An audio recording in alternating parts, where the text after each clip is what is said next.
Hey, you guys, we are going to review Love and Marriage DC. Tell me what y'all thought. Did y'all like it? Was it dry? It was a little dry to me. But of course, this is their first season and this is the first episode. So let's see how this rolls. All right, let's get into it.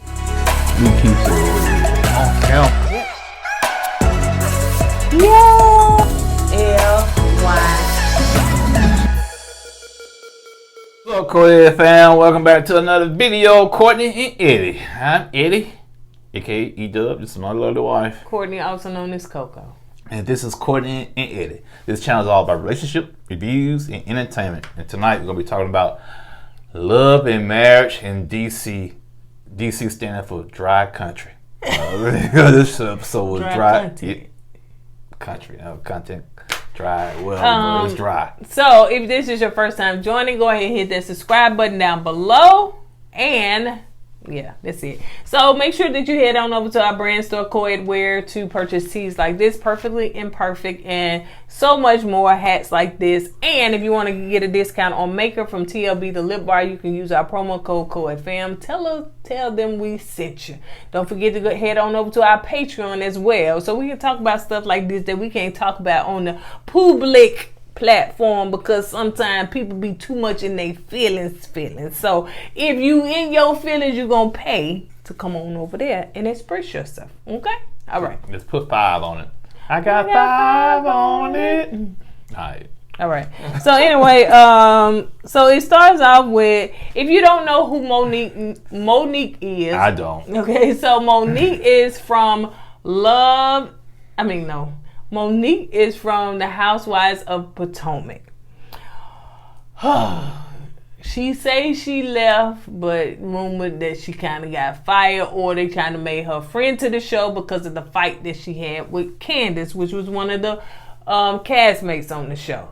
I used to be a Monique fan, sometimes, whatever, but she kind of lost me when that fight took place. I know she had a lot of people that was Team Monique because of that fight, and Candace deserved it. I really don't feel like nobody deserves to get nobody's hands put on them, regardless, and the way she drugged that poor girl. But no, I'm not gonna say poor, because Candace got a mouth. I don't like her either. So, but anyway, that's kind of who she is. And so she said that she really and truly was not gonna do reality TV again, which I think that was a lie. I think that she always wanted to do it again. I think she liked it then, and I don't think she wanted to leave. So I don't really think that she had no PTSD.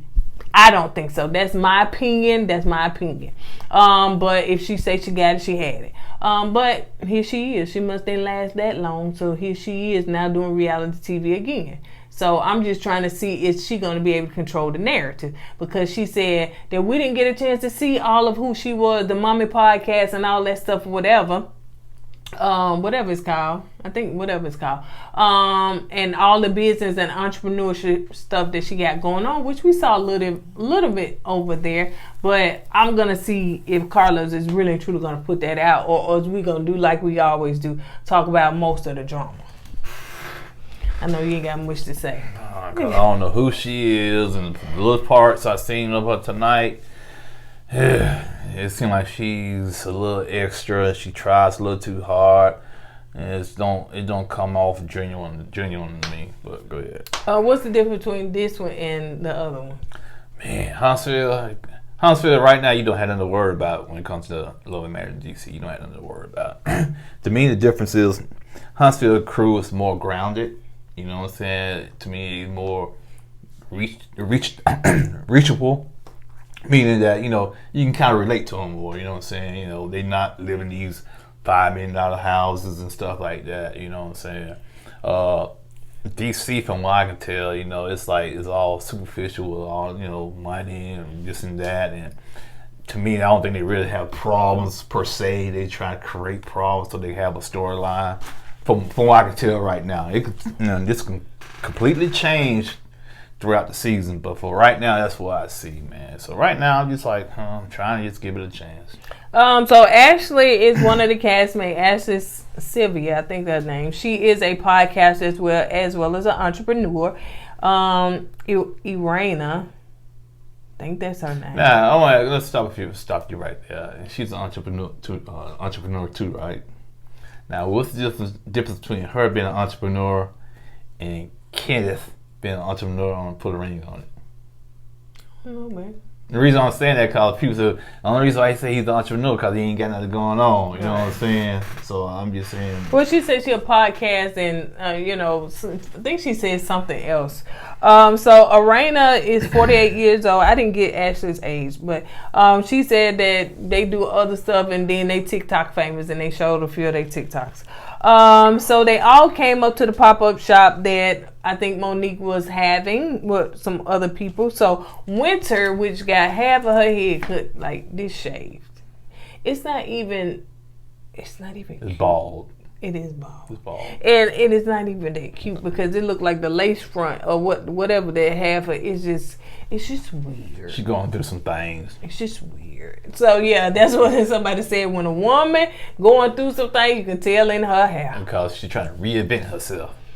And that's how you reinvent yourself, because you do something in your hair. That's what I used to do. So she did express that she had to get a divorce from her old man. And it sounded like he really was old. And that's what I'm saying, 60 years old.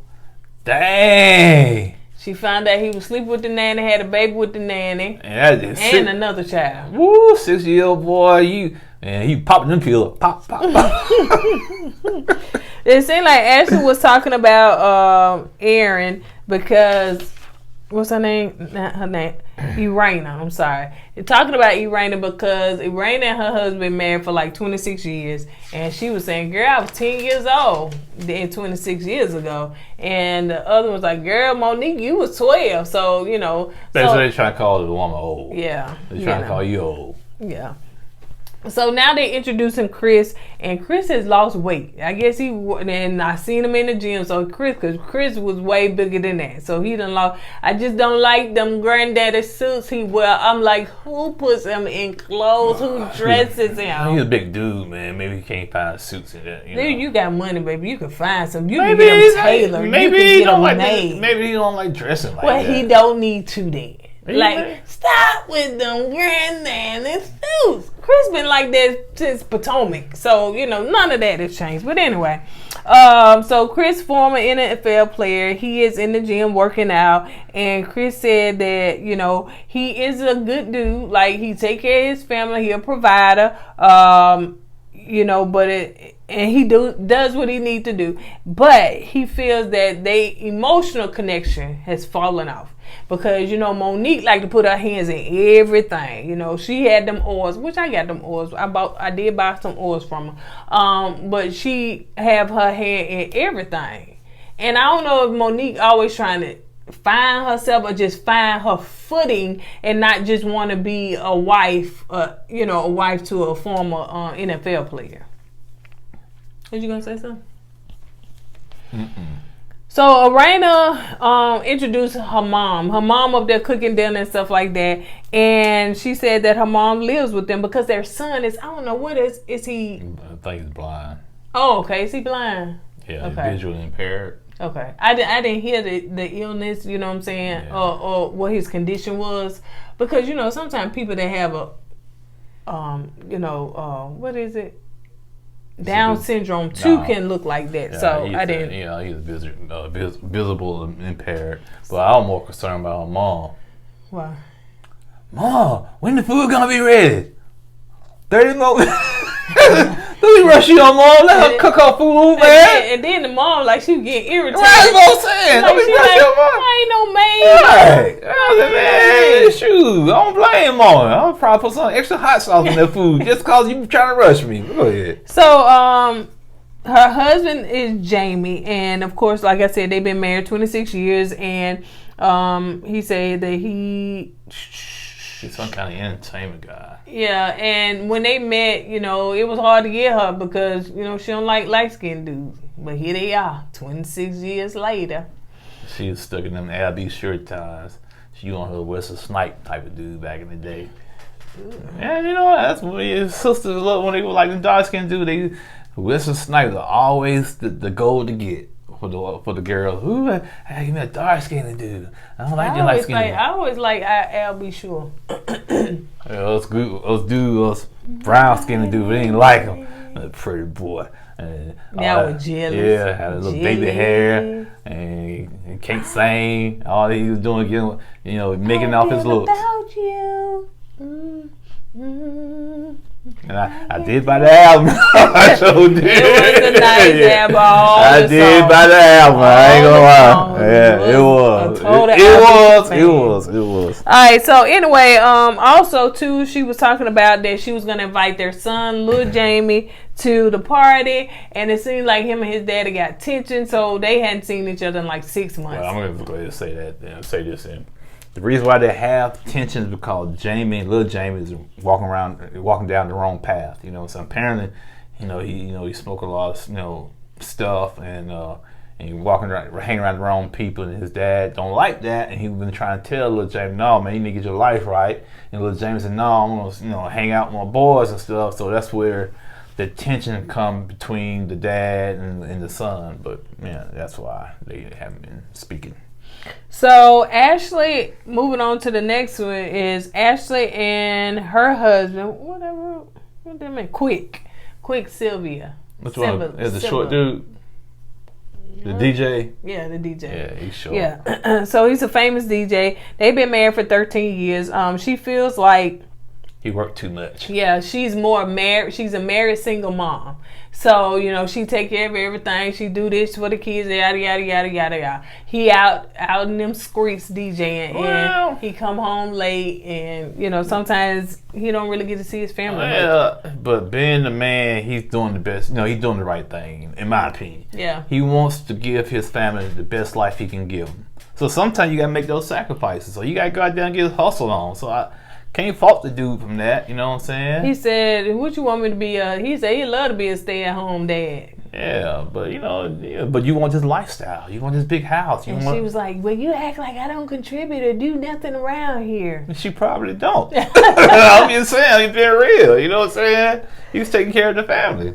So Irena is at the car dealership with her son, and so she was like, listen, we're going to pick out a car for you. It's all production right here. I was like, that look like a car dealership. Yeah, you do it like a shady. The one you see on the side of the road. Buy one or buy here, pay here. Yeah, that's what it looked like. And I said, the first car you look at, he gonna drive off. No, man, it's production here, man.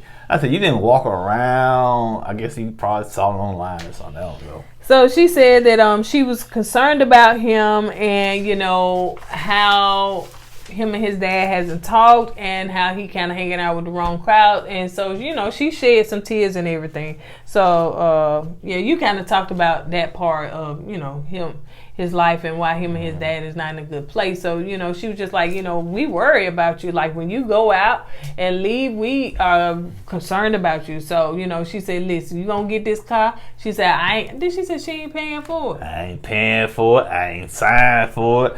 I don't know why I brought you here, but So anyway, he said he don't like to see his mama cry. And I don't think no son like to see their mom cry. And so he said that for her to shed tears, which she's never done that before, it kind of, I guess, put things in perspective for him and saying, okay, maybe I need to change. Yeah, because these streets are not kind. So they show Chris and Monique going to Arena's anniversary party. And so Winter come in and they talk about Winter, and Chris said that, he knew her husband and stuff like that. He hate to see that they not in a good place. And so she was like, we filing for divorce. I think she said she got a text on their 1 year anniversary or something like that. Yeah, this is a 6-year-old guy. Yeah. A 6-year-old pimp. Yeah. There you go. He sleep with the nannies and then ain't he gonna be on the next episode? I think so, man. He probably sleep in anything that moves, man. I'm telling you. So let's see. So Jamie and Irena come in, and they come in, it's they party, honey. They coming in like superstars. So Monique keep hounding these folks about the Q&A. She said this the first time. I want to know how y'all stay married. So I want to. They said, listen, we just want to enjoy our anniversary. We want to dance, drink, enjoy. We don't want to sit there and talk about this. And that's the issue I have with Monique. Monique, she's there to celebrate the anniversary. Don't be picking and poking and pressing people about questions, like stuff like that. Yeah. Let them enjoy themselves, man. You can save those questions for another time. Right. And then in confessional, Monique was like, her parents got divorced after, I think, 23 years of marriage, and then Chris mom and dad didn't stay married long, so she just want, she don't want that. It's not about you right now. It's not. It's about them. It's their anniversary. Yeah, I agree. So let's see. They showed the clip where little Jamie was talking to his dad, just kind of clearing the air, and it seemed like they cleared the air. You just said all of that. They cleared the air, said I love you, and he was like, little Jamie was like, that's what I need to hear, like that you love me. And sometimes and Big Jamie, he grew up, his dad was hard on him, that tough love. Sometimes tough love works, sometimes it doesn't. And sometimes, it depends on the person, exactly. And sometimes you might need to tell your son every once in a while, man, I love you, man. Keep grinding, try to be the best you can be. And those words of affirmation, it goes a long ways, man. And he said he's gonna do better, so we'll see. All right, the next scene, Monique and Chris are talking about last night and how, things went. This whole scene was unnecessary. To me, and how they didn't open up about their marriage and everything, and so how they didn't open up and how they, because I want to know. But anyway, so she was telling to Chris that, hey, Terry came up to the pop-up shop, and he was like, for real, which is Terry is Chris' life coach. And so she was like, yeah. And in her confession, she was like, yeah. And she brought me into it too, because she wasn't getting breakthrough with Chris. So she brought me in and stuff. And so Chris was like, well, he was like, well, things are going. She was like, dog, it's been a decade. Like, you've been talking to this life coach for 10 years? Ain't y'all been married for 10 years? I don't understand. You been talking to a life coach? So he was like, just have some patience with me. Is she trying to insinuate that Chris is messing around with the life coach? No, I didn't get that. Okay. I didn't get that. No, you're trying because she said she brought me in because she wasn't getting breakthrough with Chris. Like, Chris wasn't opening up into his sessions. Okay. And so she feels like Chris not moving at a rapid pace in his session. But he said he taking his time. Just be patient with him because he said he is changing. And she said she don't see no change. Once again, that whole scene was very unnecessary. It's like you trying to stir up a fight to me. Yeah, and she said she want to see some list. So production had to ask, what list are y'all talking about? She said some list that he made or something like that or whatever. So they start arguing. Chris was like, listen, you right. I don't want to argue with you. You right, So Monique kept poking the bear, honey. Just, yeah, it was unnecessary, honey, and I was over it, honey. I was surprised Chris didn't throw something and walk away, because I know sometimes he do have them little tempers and stuff like that, but yeah. Anyway, on that note, that's all we got, y'all. This is a short video, honey, because that's all they gave us, shortness, because it was a little chaotic. I'm going to give it a chance, but this first episode did not do it for me. So I'm going to be honest with you. Yep. So I'll give it a chance, though. All right, you guys, on that note, I'm going to go ahead and get out of here. Don't forget to go with God. Let God go with you. Always put God first. Deuces.